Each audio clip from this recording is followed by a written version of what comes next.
गंगा के किनारे, जो कि बहुत ही इस वक्त सुहाना मौसम हो रखा था।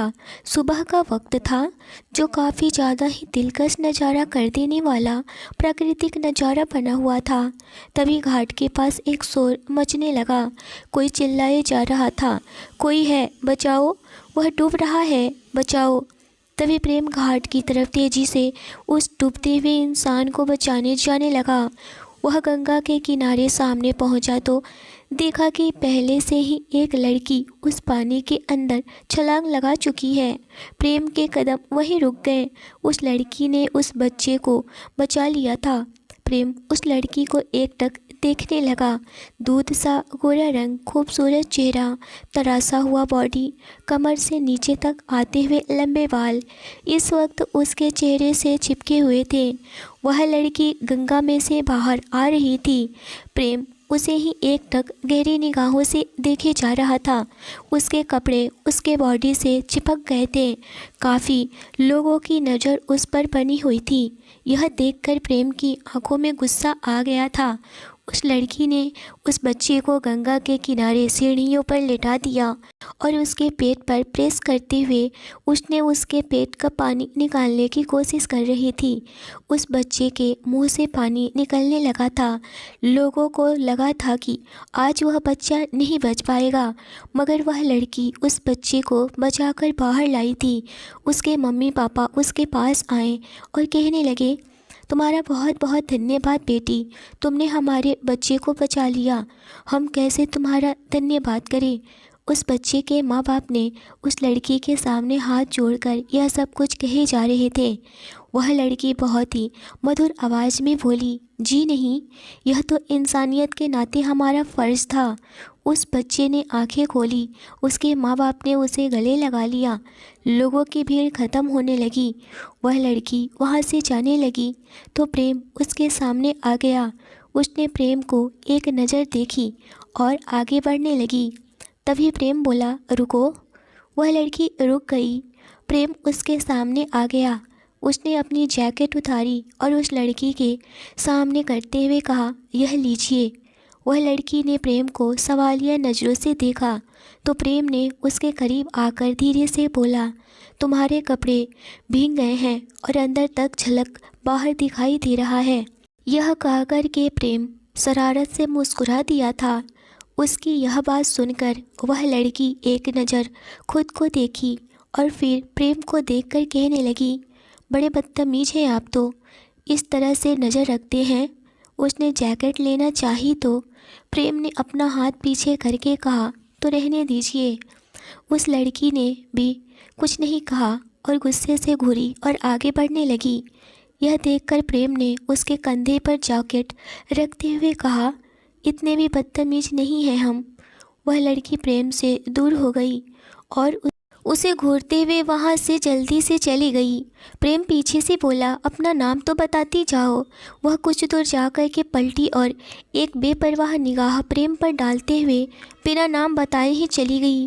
प्रेम सोच में पड़ गया, कौन थी यह जो मेरी जैकेट ले गई। जी हाँ, यह कोई और नहीं बल्कि प्रेम सिंघानिया, जो कि बहुत ही handsome, cool look, arrogant, 6 foot height, गोरा रंग, लंबा चिट्ठा बंदा।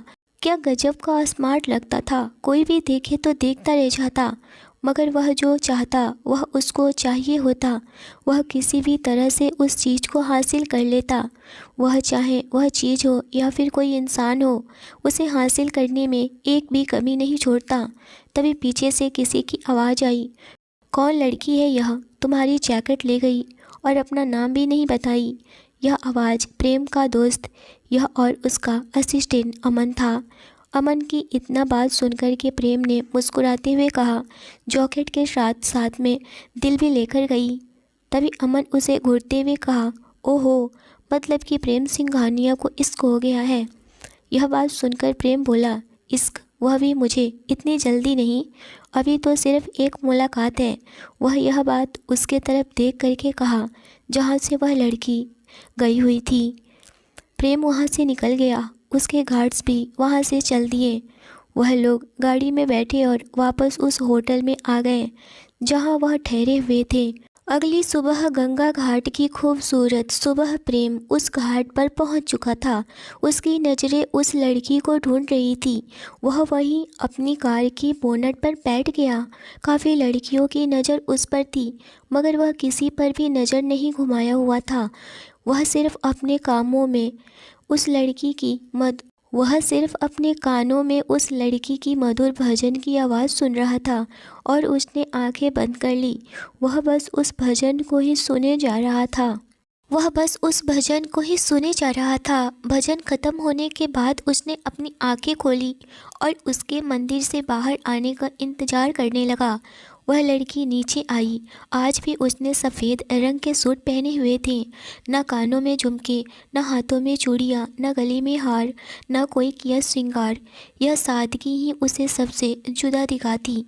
प्रेम ने आती हुई उस लड़की के सामने देख कर के बोला, हाय। प्रेम ने उसके सामने आकर के कहा तो वह लड़की बोली, जी आप कौन? तभी प्रेम आईब्रोज उठा कर के बोला, मेरा जॉकेट। वह लड़की थोड़ा घबराते हुए बोली, वह आपका जैकेट मेरे पास नहीं है। तभी प्रेम ने उसको परेशान होते हुए देख कर के सोचने लगा, आखिर यह इतनी परेशान क्यों है, और बोला, क्या कहा? मेरा जॉकेट कहाँ है, तुम्हें नहीं पता? तभी फिर से वह लड़की बोली, हमें माफ़ कर दीजिए, हमारे पास आपका जॉकेट नहीं है। वह इतना कह कर के जाने लगी, ऐसे कैसे, मेरा सबसे पसंदीदा जैकेट है, मतलब था वह मुझे मेरी दादी माँ ने दिया था। प्रेम ने ड्रामा करते हुए कहा। उसके बाद सुनकर वह रुक गई। यह देखकर प्रेम के चेहरे पर डेविल स्माइल आ गई। वह लड़की मुड़ करके प्रेम की तरफ देखकर बोली, हमें माफ़ कर दीजिए, उसके बदले में आप हमसे कुछ भी ले लीजिए। हम ऐसा करना नहीं चाहते थे। आपको जो चाहिए आप मांग लीजिए। उसने दुखी होते हुए यह सब बोले जा रही थी। तभी प्रेम बोला, वेट, तुम दुखी मत हो। तुम्हारे चेहरे पर यह दुख अच्छा नहीं लगता। तुम बिल्कुल सैड मत हो। तुम मुस्कुराते हुए बहुत ज़्यादा ही खूबसूरत लगती हो। प्रेम ने उसके चेहरे को बस एकटक देखे जा रहा था। उसने प्रेम की तरफ देखी और मुस्कुराती। अब मेरी फेवरेट जैकेट के बदले में तुम्हें मुझे अपना एक दिन देना होगा, बोलो मंजूर है? प्रेम की बातें सुनकर के वह लड़की झट से बोली, क्या? हम यह नहीं कर सकते हैं। तो प्रेम ने गुस्से से कहा, तो फिर मेरी जैकेट वापस करो। अब उस लड़की को कुछ भी कहते हुए नहीं बन रहा था। तभी प्रेम बोला, या हमें वह जैकेट दो या फिर मेरे साथ आज का दिन बिताओ। वैसे भी मैं यहाँ नया हूँ तो मुझे यहाँ के बारे में कुछ भी पता नहीं है। प्रेम ने उस लड़की से बोला। तभी वह लड़की बोली, हम आपको पैसे दे देते हैं। प्रेम बोला, पैसे? प्रेम सिंघानिया को पैसे की लालच, इंटरेस्टिंग। उसने उसके तरफ देख कर के एक सेडक्टिव स्माइल के साथ में बोला। वह सोच में पड़ गई। वह कुछ देर सोचती रही, फिर उसने कहा, ठीक है, ओके, तो चलो। प्रेम ने उसके हाथ पकड़े और उसे अपने साथ ले जाने लगा। तभी वह लड़की बोली, कहाँ जा रहे हैं हम? उसने प्रेम को देख रही थी। प्रेम बोला, बस चलो, और उसे कार के पास लेकर गया और कार का दरवाज़ा खोला। हम वहाँ जाएंगे जहाँ मैं कहूँगी, उस लड़की ने कहा। तो प्रेम ने कहा, ओके। उसने कुछ देर प्रेम को देखा और कार में बैठ गई। प्रेम जाकर ड्राइविंग सीट पर बैठा और बोला, वैसे तुम्हारा क्या नाम है? वह लड़की प्रेम की तरफ देखते हुए बोली, प्रेरणा। प्रेरणा, बहुत ही खूबसूरत नाम है तुम्हारा, प्रेम ने कहा। थोड़ी देर बाद वह एक बाजार के बीच में थे। दोनों कार के बाहर आए। प्रेरणा के चेहरे पर बहुत बड़ी स्माइल आ गई। उसने अपने हाथ फैलाए और आंखें बंद करके एक गहरी सांस ली। प्रेम बस उसे इस तरह करते हुए बड़े ही प्यार से देख रहा था। प्रेरणा भी अपनी आंखें खोली। उसने सामने बहुत से पक्षी देखे जो पिंजरे में बंद थे। वह बस बाहर की दुनिया को देख सकते थे, उसे महसूस नहीं कर सकते थे। वह उन ऊंची आसमान को भी देख सकते थे पर उड़ान नहीं भर सकते थे। और यह बात प्रेरणा को बिल्कुल भी अच्छा नहीं लग रहा था कि कोई पक्षी पिंजरे में कैद हो या फिर कोई भी कैद करके रखे, या देखना उसे बिल्कुल भी पसंद नहीं था। वह इस दुकान पर गई। प्रेम भी उसके पीछे गया और बोला, तुम्हें यह पक्षी चाहिए क्या? प्रेरणा ने हाँ में सर हिला दी। तो प्रेम ने एक पिंजरा खरीद कर उसे दे दिया। प्रेरणा ने उस पिंजरे को देखा और उसमें से सभी पक्षियों को निकाल करके उड़ाते हुए कहा, मुझे आज़ादी चाहिए, सिर्फ आज़ादी, सिर्फ आज़ादी। उन पक्षियों को उड़ता देखकर प्रेरणा के चेहरे पर मुस्कुराहट आ गई। उसने बाकी पक्षियों को भी देखा और प्रेम ने उस दुकानदार को देखते हुए कहा, यह सारे पक्षी मुझे चाहिए। दुकानदार चौंक करके बोला, सारे? प्रेम ने बिना किसी एक्सप्रेशन के बोला, हाँ। कीमत बताइए। दुकानदार ने कहा, 50,000। यह सुनकर के प्रेम बोला, 1 लाख? इतनी काफ़ी होंगे ना तुम्हारे लिए? दुकानदार तो और ज़्यादा ही शॉक में पड़ गया। प्रेरणा सिर्फ प्रेम के चेहरे को देख रही थी। क्यों कर रहे हो तुम यह सब? प्रेरणा ने उसे देख करके पूछी। यह सुनकर के प्रेम बोला, तुम्हारा एक दिन मेरा है तो मेरा टाइम मत वेस्ट करो। और प्रेरणा का हाथ पकड़ के उसे आगे ले जाने लगा। प्रेम ने उसे सामने एक होटल में जाने के लिए कहा तो प्रेरणा ने अपना हाथ छुड़ाते हुए बोली, वहाँ नहीं, उधर चलो। वह दूसरे साइड प्रेम को लेकर गई। प्रेम बस अपने हाथ को देख रहा था, जिसे अनजाने में ही सही प्रेम, मगर प्रेरणा उसका हाथ पकड़ रखी हुई थी। उसने सामने गोले वाले भैये को कहा, 2 गोला बनाकर दीजिए, काला खट्टा। उसके चेहरे पर इस वक्त अलग ही चमक थी। उसने भैया से गोला लिया और प्रेम को देते हुए कहा, यह लो, यह खाओ। उसने गोला को चूसते हुए अपनी आंखें बंद कर ली और बोली, वाह कितना अच्छा है ना।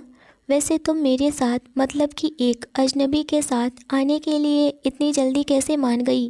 प्रेम ने उसे देखते हुए यह सवाल पूछा तो प्रेरणा कुछ देर चुप रही, फिर बोली, आज़ादी। यही वजह है, मुझे आज़ादी बहुत पसंद है, भले वह एक दिन की ही हो। मैं इस दिन को जीना चाहती हूँ। उसने प्रेम को देखते हुए बोल रही थी और कहने लगी, अब तुम भी खाओ। उसने प्रेम को देखते हुए कहा, जो कि वह अभी खा नहीं रहा था, वह सिर्फ प्रेरणा को ही देखे जा रहा था। प्रेम प्रेरणा को देख करके उसकी तरफ खाने की कोशिश कर रहा था। उसने बहुत ही कम स्ट्रीट फूड खाया था। बचपन से ही वह तो हाई सोसाइटी में पला बड़ा था और सिर्फ अमीरी ही देखी थी। उसने ऐसे रोड पर खड़े होकर कभी भी कुछ भी नहीं खाया था। वह तो बड़े घर का बेटा था। यह सब क्या होता है उसने देखा भी नहीं है, क्योंकि वह ऐसे सड़कों पर भी जाना मना था। मगर अब तो वह बड़ा हो गया था, खुद के पैरों पर भी खड़ा हो गया था। वह एक बिजनेस टाइकून था और वह भी इंडिया के टॉप 10 में से 1 पर था। वह प्रेरणा के चेहरे की मुस्कुराहट में खो सा गया था। तभी प्रेरणा ने बोली, यह लीजिए भैया पैसा। वह गोले वाले को पैसा दी। उसने देखा तो प्रेम आगे जा रहा था और उसने बोली, कहाँ जा रहे हो? प्रेम ने सामने गुब्बारे वाले आदमी से गुब्बारे लिया। उसने प्रेरणा को गुब्बारे देते हुए कहा, खूबसूरत सी लड़की के लिए खूबसूरत से गुब्बारे। प्रेरणा ने उस गुब्बारे को हाथों से फोड़ दिया और खिलखिला कर हंसने लगी और बोली, मुझे न गुब्बारे फोड़ना बहुत ज़्यादा ही पसंद है। उसने गुब्बारे फोड़ते हुए प्रेम को देखते हुए कहा तो प्रेम बोला, तुम्हारे बहुत ही अजीब शौक़ हैं। प्रेम गहरी सांस छोड़ते हुए बस प्रेरणा को ही देखे जा रहा था। फिर प्रेरणा ने सामने बेकरी की तरफ देखते हुए बोली, चलते हैं ना वहाँ पर, कुछ चॉकलेट पेस्ट्री खाते हैं। यह सुनकर और देखकर प्रेम बोला, नहीं, तुम अब मेरे साथ मेरे बताए हुए जगह पर चलोगी। यहाँ मुझे नहीं जाना है। मैं तुम्हें इससे भी अच्छी जगह अच्छी पेस्ट्री खिलाऊंगा। प्रेम के कहने पर प्रेरणा मान गई और वह बहुत ही खूबसूरत से बेकरी में गई, जहाँ पर बहुत ही लग्जरियस डेकोरेशन किया हुआ था। वह उस डेकोरेशन को देखकर पूरी तरह से खो गई थी। प्रेम उसे ऐसे देखते हुए देखकर बोला, क्या हो गया प्रेरणा? प्रेरणा ना में सर हिलाई और बोली, कुछ नहीं। वह एक जगह बैठ गई और उसने पेस्ट्री का ऑर्डर दे दिया। कुछ ही देर में पेस्ट्री आई तो प्रेरणा उसे देखते हुए बोली, हैप्पी बर्थडे प्रेरणा। उसकी आंखें नम हो गई। तभी प्रेम यह सुनकर बोला, आज तुम्हारा बर्थडे है? वह भी बहुत ज़्यादा हैरान था। प्रेरणा हाँ, आज ही का दिन था, वह जब मैं इस मतलब की दुनिया में आई थी। प्रेम ने कुछ सोचते हुए कहा, प्रेरणा आज तुम्हारा जन्मदिन है तो गिफ्ट तो बनता है ना? प्रेम की बातें सुनकर प्रेरणा बोली, गिफ्ट? वह तो तुमने मुझे दे दिया। एक आज़ादी भरा दिन, मेरा यह जन्मदिन सबसे यादगार रहेगा। उसने प्रेम को देख करके बोली। प्रेम बोला, वैसे इस मुस्कुराते चेहरे के पीछे कुछ तो दर्द है, क्या तुम मुझे बताओगी? प्रेम की बातें सुनकर प्रेरणा बोली, प्रेम की बातें सुनकर प्रेरणा बोली, इस दुनिया में हर इंसान की दो कहानी होती है, एक जो वह सबको सुनाता है और दूसरी जिसे वह सबसे छुपाता है। कुछ यूँ ही मेरी भी दर्द भरी कहानी है जो कि मैं बताना ज़रूरी नहीं समझती और सामने वाला सुनकर मेरा मजाक ही उड़ाएगा, तो मैं यह सब बातें करके अपना मजाक नहीं बनाना चाहती हूँ। यह सुनकर के प्रेम बोला, ओके बर्थडे गर्ल, बस तुम्हारे चेहरे से स्माइल गायब नहीं होनी चाहिए, समझी तुम। वह जिस हक से बोल रहा था उसकी बातों में एक अपनापन था। यह सब कुछ देखकर प्रेरणा अपने पिछले ज़िंदगी को याद करने लगी, कैसे उसका जन्म हुआ था एक गरीब परिवार में। उसके माँ बाप हमेशा एक दूसरे से लड़ाई करते रहते थे। एक दिन अचानक से इतनी भयानक लड़ाई शुरू हो गई थी, उसके पापा ने गुस्से में उसके माँ को ही जान से मार दिया। उसके पापा दिन रात जुआ खेलते थे। उसकी माँ दूसरों के घर में इधर उधर थोड़ा काम कर दिया करती थी, जिससे दो पैसे मिल जाते थे और वह अपने घर चलाया करती थी। दो बच्चे थे तो किसी तरह से गुजारा खुद ही करती थी, मगर उसके पापा बहुत ही उसके माँ को परेशान करते थे। वह बार बार उसकी माँ से पैसे मांगते थे। यह देख करके प्रेरणा बहुत ज़्यादा डर गई थी। वह महज 7 साल की थी। गरीबी उसके इस कदर थी कि सुबह खाना मिलता तो शाम को नहीं। उसकी माँ अब इस दुनिया से जा चुकी थी। यह देखकर वह फूट फूट कर रोने लगी और उसके पापा को पुलिस वाले ने जेल में डाल दिया और वह बेचारी क्या करे। इसका एक छोटा भाई था जो उसकी देखभाल करना था। उसे अब समझ में नहीं आ रहा था कि वह करे तो करे क्या। तभी फैमिली के नाम पर सिर्फ एक उसकी मौसी एरिना थी। उसकी मौसी बहुत ही बड़े बड़े घरों में जा कर के काम किया करती थी। रीना मौसी उसके घर आई और कहने लगी, अब तुम्हें ही इस घर को संभालना है बेटा। मैं तो कहूँगी कि तुम अब मेरे साथ ही चलो काम करने, और अपने भाई की परवरिश भी तुम्हें ही करनी है, तो इसके लिए कुछ तो करना होगा तुम्हें। प्रेरणा सोच में पड़ गई कि रीना मौसी सही कह रही है और वह रीना मौसी के साथ एक हवेली में गई। उस हवेली में बहुत से नौकर चाकर काम कर रहे थे। यह देखकर प्रेरणा बोली, क्यों मौसी, इतने नौकर चाकर भरे हुए हैं, क्या वह लोग मुझे यहाँ काम करने देंगे? यह सुनकर रीना मौसी मुस्कुराई और कहने लगी, हाँ बेटा, क्यों नहीं देंगे, चलो। रीना मौसी प्रेरणा का हाथ पकड़ के उस हवेली के अंदर लेकर गई। वहाँ पर इस हवेली का मालिक रौबदार अंदाज में बैठा हुआ था। रीना मौसी उसके करीब जाकर ज़मीन पर बैठ गई और कहने लगी, मालिक, आपसे कोई ज़रूरी बात करनी है। क्या आप इस बच्ची को भी काम पर रख सकते हैं? यह थोड़ा बहुत तो कुछ काम कर लेगी। इसके माँ बाप अब इस दुनिया में नहीं हैं और इसका छोटा भाई है जो उसको परवरिश करना है इसे। यह सुनकर वह मालिक एक नज़र प्रेरणा को ऊपर से नीचे तक देखा और कहने लगा, लड़की तो बहुत ही खूबसूरत है, अगर इसे मैं रख लूँगा तो आगे मुझे ही काम आएगा। यह सोचकर वह बोला, ठीक है, काम तो नहीं है, मगर यह भी उन्हीं लोगों के साथ में कुछ कर लिया करेगी और कुछ मेरा भी काम कर दिया करेगी। यह सुनते ही प्रेरणा बहुत ज़्यादा खुश हो गई कि उसे इस हवेली में काम करने का मौका मिला, जिससे कि उसके भाई की परवरिश हो जाएगी। तभी वह मालिक बोला, ठीक है, तुम इसे कल से काम पर ले आना। प्रेरणा और रीना दोनों ही खुश हो गई। उस दिन तो प्रेरणा अकेले अपने घर चली गई और अपने भाई को घर पर अकेले छोड़कर आई हुई थी। उसका भाई महज 4 साल का था। वह अपने भाई को बहुत ही अच्छे से परवरिश करना चाहती थी, पढ़ाना लिखाना चाहती थी। तभी उसके सामने प्रेम पेस्ट्री आगे करते हुए बोला, प्रेरणा, यह पेस्ट्री खाओ, कहाँ खो गई हो? प्रेम की आवाज़ को सुनकर प्रेरणा अपने होश में आई और अपना सर झुकाया हुआ था और धीरे से बड़बड़ाई, मैं कहाँ चली गई थी? प्रेरणा ने पेस्ट्री खा ली। उन्होंने पेस्ट्री खाई और उसके बाद वह बाहर आए तो प्रेम बोला, चलो तुम्हें खुश करते हैं, और प्रेरणा को लेकर के शॉपिंग मॉल में गए। प्रेम जीत करके प्रेरणा को मॉल लेकर आया था। यह मॉल भी प्रेम का ही था। उसने वहाँ एक रेड कलर का अनारकली सूट दिखा। प्रेरणा की नज़र भी उस सूट पर आकर ठहर गई। प्रेम को अटेंड करने मैनेजर खुद आया, पर प्रेम मैनेजर से वह ड्रेस पैक करने को कहा। वह ड्रेस 50,000 की थी। उस ड्रेस पर बहुत ही बारीकी कढ़ाई की हुई थी। वह लोग फुटवेयर सिलेक्ट करने लग गए। प्रेम ने प्रेरणा को एक हील्स दिखाई।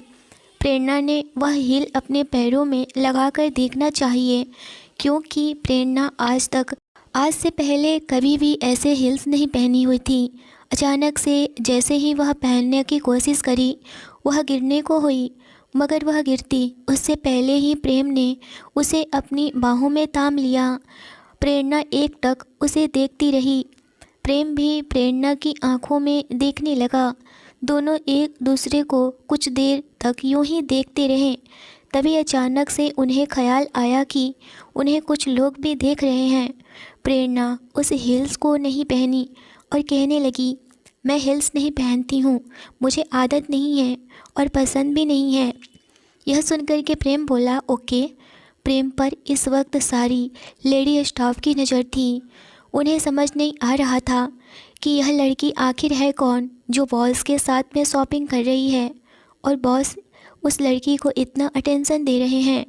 प्रेरणा ने कुछ नहीं लिया, क्योंकि वह प्रेम के पैसों से कुछ नहीं लेना चाहती थी। वह लोग खाली हाथ मॉल से बाहर आने लगे थे।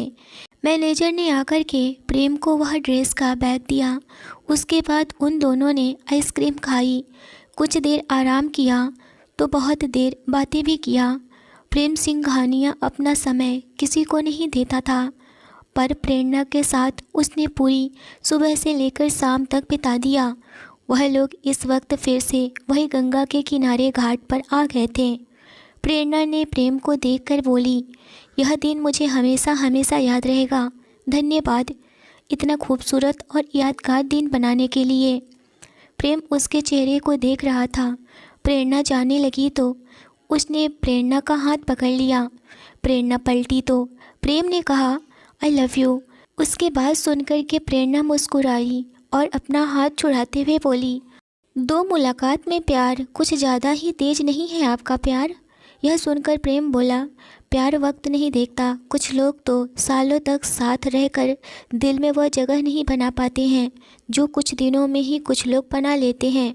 यह सुनकर प्रेरणा बोली, बात तो सही है, पर फिल्मी है, असल ज़िंदगी ऐसी नहीं है। इतना कहकर वह वहाँ से चली गई। प्रेम अपनी आंखें गुस्से से लाल किए हुए अपनी मुठिया कस लिया और बोला, तुम्हें मेरा होना होगा, चाहे प्यार से या फिर ज़बरदस्ती से। मुझे तुम पर ज़बरदस्ती ही क्यों ना करनी पड़े, मगर मैं तुम्हें अपना बनाकर ही रहूँगा।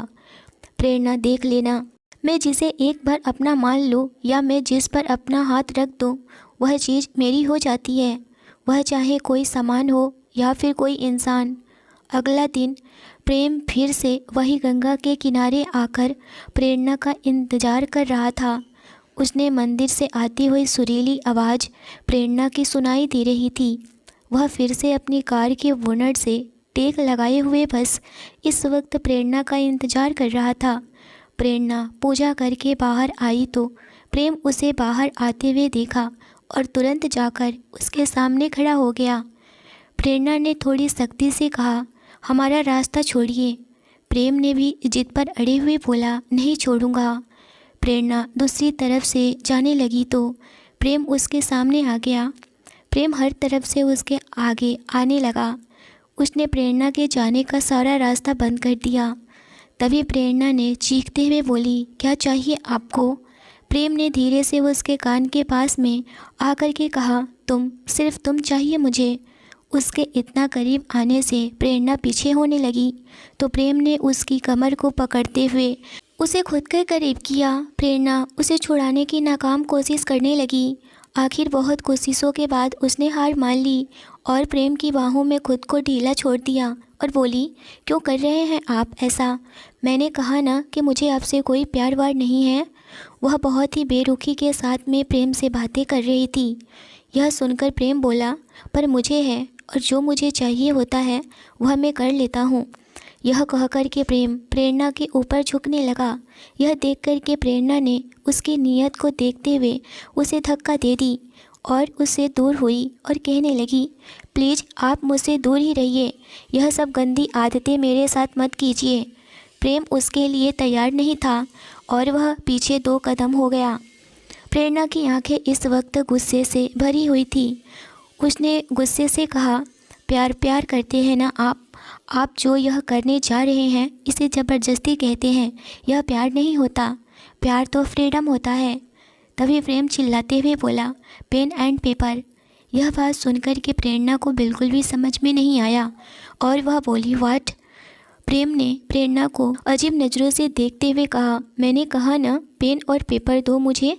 प्रेरणा ने अपने दांत पीसते हुए बोली, मैं कहाँ से पेन और पेपर दूँ? मगर प्रेम तो किसी और से यह सब कुछ मांग रहा था। प्रेम ने अपने गार्ड की तरफ देखा जो बिजली की रफ्तार से पेन और नोट पैड लेकर के हाजिर हो गया। उसने पेन और नोट पैड प्रेम की तरफ बढ़ाया।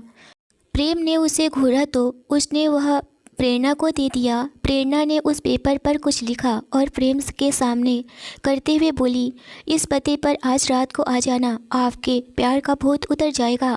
और हाँ, अगर फिर भी प्यार रहा तो। इतना कह कर के प्रेरणा मुस्कुरा करके प्रेम को देख रही थी, मानो वह प्रेम पर हंस रही हो।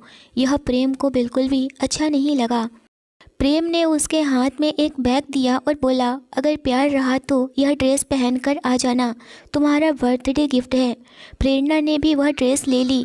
प्रेरणा वहाँ से चली गई तो प्रेम ने अपने हाथों में रखे हुए उस कागज़ को देखा। वह अपनी कार में बैठा और होटल वापस चला गया। वह बहुत बेताब हो रहा था आज की शाम के लिए। आखिर ऐसी क्या सच्चाई है जो प्रेरणा उसे दिखाना चाहती थी और समझाना चाहती थी? यह तो अब आगे ही पता चलेगा कि आखिर प्रेरणा का राज क्या है।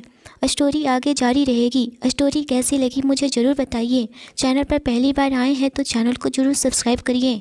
स्टोरी अच्छी लगी हो तो लाइक करना ना भूलें। मिलते हैं एक इंटरेस्टिंग एपिसोड के साथ। Thanks for watching.